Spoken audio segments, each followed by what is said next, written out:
Bismillahirrahmanirrahim. Assalamualaikum warahmatullahi wabarakatuh. Sobat safety, kecelakaan fatal bisa saja terjadi saat kita lost control terkait dengan pekerjaan yang berisiko tinggi, yaitu bekerja di ketinggian. Pekerjaan konstruksi ini acap kali menimbulkan kecelakaan fatal. Karena apa? Padat karya sifatnya temporer dan risiko tinggi, sehingga perlu konsen tersendiri untuk mengelolanya agar tidak terjadi kecelakaan fatal lagi. Akhir-akhir ini muncul di kabar mass media kecelakaan fatal yang melibatkan pekerja konstruksi seperti pembangunan gedung, pekerjaan tower, perawatan bangunan, aktivitas perbaikan workshop, baik di dunia industri, di kampus ataupun di area masyarakat umum. Berikut adalah beberapa contoh penyebab kecelakaan, baik faktor pekerjaan, tindakan tidak aman, kondisi tidak aman maupun penyebab sistem yang sudah masif terjadi, sehingga kita perlu upaya bersama mencegah kecelakaan fatal agar tidak terjadi di tempat kerja kita masing-masing. Dari kejadian tersebut, berikut disampaikan best practice tips mencegah kecelakaan fatal di area konstruksi. Sebelum dilanjut, jangan lupa subscribe, like, and share untuk mendukung terus channel ini. Tips yang pertama yaitu lakukan identifikasi bahaya. Salah satu toolsnya adalah risk assessment. Kita harus memulainya sebelum proyek dimulai dengan melibatkan bagian ketiga, pengawas konstruksi, tim teknikal, termasuk juga customer, sehingga seluruh makro proses dan aktivitas dapat diidentifikasi dan ditetapkan kontrolnya. Salah satu produknya nanti akan muncul seperti prosedur kerja, pengawasan khusus, ataupun kontrol yang lain supaya pekerjaan bisa berjalan dengan aman. Untuk mendetailkan jenis pekerjaan, maka kita harus mengidentifikasi melalui survei risiko. Pekerjaan apa saja yang ada di ketinggian, libatkan supervisor dan karyawan, dan tetapkan kontrol serta atau pengendalian keselamatannya supaya pekerjaan bisa berjalan dengan aman dengan metode kerja terbaik dan smart. Secara teknis, sebelum melakukan aktivitas pekerjaan apapun itu, lakukan identifikasi bahaya sebelum bekerja. Tuangkan dalam JSA untuk aktivitas yang spesifik, dan JSA ini sebagai bahan untuk edukasi pekerja sebelum dimulainya pekerjaan. Sampaikan sumber bahaya kritikal, pengendalian keselamatan yang harus dilakukan oleh tim kerja termasuk pengawasan dalam aktivitas kerjanya, sehingga rencana kerja sesuai. Apabila ada yang menyimpang, maka perlu segera diidentifikasi perbaikan agar tidak menjadi kecelakaan selama proses kerja berlangsung. Tips yang kedua yaitu seleksi pekerja, pelatihan, dan kompetensi. Untuk seleksi pekerja kita harus memastikan sudah MCU, fit to work untuk bekerja, tidak terlalu ketinggian, pastikan juga kompetensi teknis dan kompetensi K3 sesuai dengan jenis pekerjaan di bidang industri yang kita geluti. Nah, terkait dengan pelatihan, maka kita harus melakukan identifikasi kebutuhan pelatihan dan memberikan kompetensi pelatihan untuk jenis pekerja kita sesuai dengan tugas dan tanggung jawabnya, baik supervisor, scaffolder, pekerja sipil, atau pekerja lain yang terpapar ketinggian, termasuk juga tim rescue untuk mengantisipasi bagaimana jika terjadi kondisi darurat. Berikan kompetensi sebagai tanggung jawab manajemen untuk memberikan pelatihan terhadap karyawan. Tips yang ketiga yaitu kita harus membangun komunikasi dan awareness. Prosedur kerja dan panduan kerja aman ini adalah penting untuk keselamatan pekerja dan harus kita komunikasikan supaya mendapatkan pemahaman yang bagus dan persepsi keselamatan untuk prosedur kerja aman sesuai dengan tugasnya. Kita harus menyampaikan prosedur-prosedur kerja secara periodik, Nah, kita harus menyampaikan SOP ini sebagai contoh SOP bekerja di ketinggian, persyaratan izin kerja ketinggian, penggunaan dan tata cara inspeksi full body harness, dan lain-lainnya. Nah, kita harus meng-create terkait dengan media komunikasi, baik berupa safety talk, bulletin K3, safety meeting, banner, poster, rambu, termasuk pelatihan K3, untuk memastikan aspek pesan yang disampaikan oleh pengawas, baik secara lisan ataupun secara visual menggunakan video dapat diterima dengan baik oleh karyawan kita di lapangan.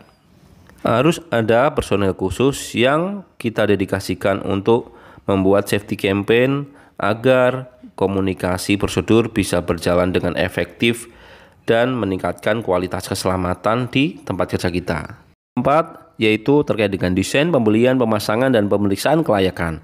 Nah, di poin ini organisasi harus menetapkan spesifikasi alat pelindung dan mencegah jatuh, kelayakan alat yang digunakan dalam proyek, panduan mendesain peralatan, contohnya work platform ya, atau hal-hal yang lain.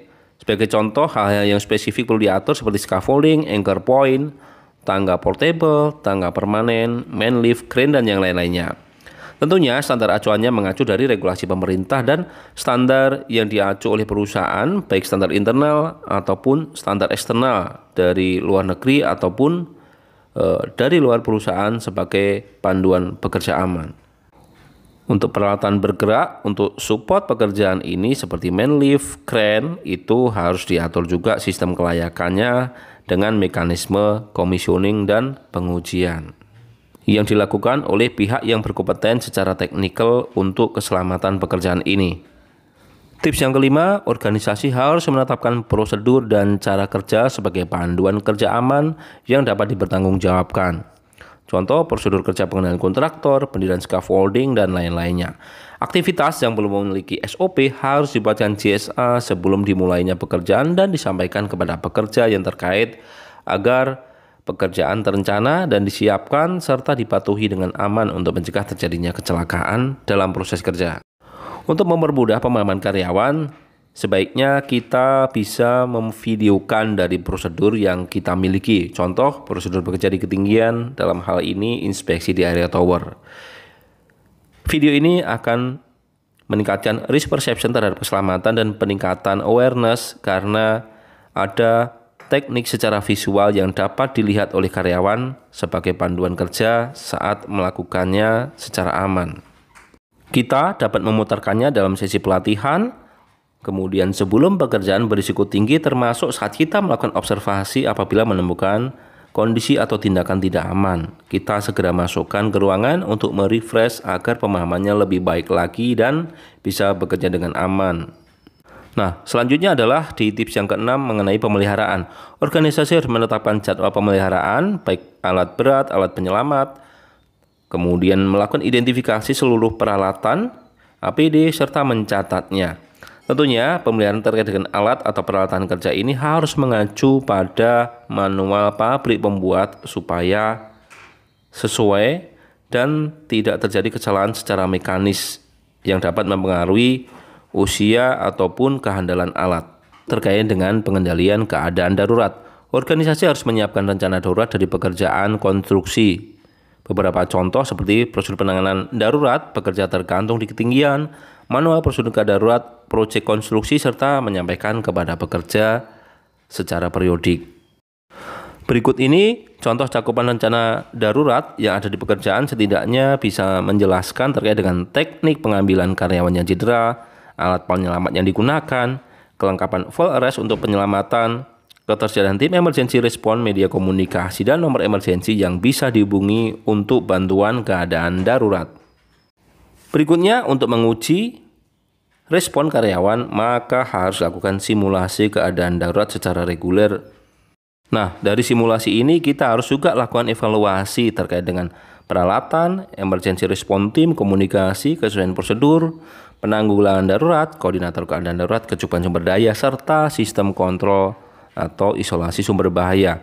Hal ini untuk mengidentifikasi apa yang kita perbaiki dari emergency drill supaya ke depan tidak terjadi kembali dan teman-teman di lapangan lebih aware terkait dengan mekanisme penanganan keadaan darurat.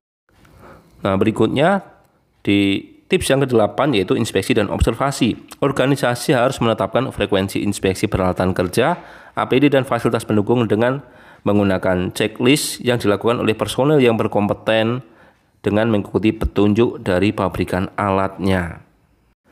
Nah, ini adalah beberapa alat yang perlu dilakukan inspeksi seperti work platform, anchor point, static line, harness, tangga portable, dan lain-lain. Fokus inspeksi ini mengidentifikasi terkait dengan keausan, kerusakan fisik, korosi, termasuk juga deformasi. Sebagai contoh juga untuk inspeksi scaffolding, ini harus diatur personel yang kompeten, penggunaan teks sesuai dengan kondisinya. Hal ini dibuat untuk memberikan informasi yang clear kepada pekerja di lapangan tentang status alat ini.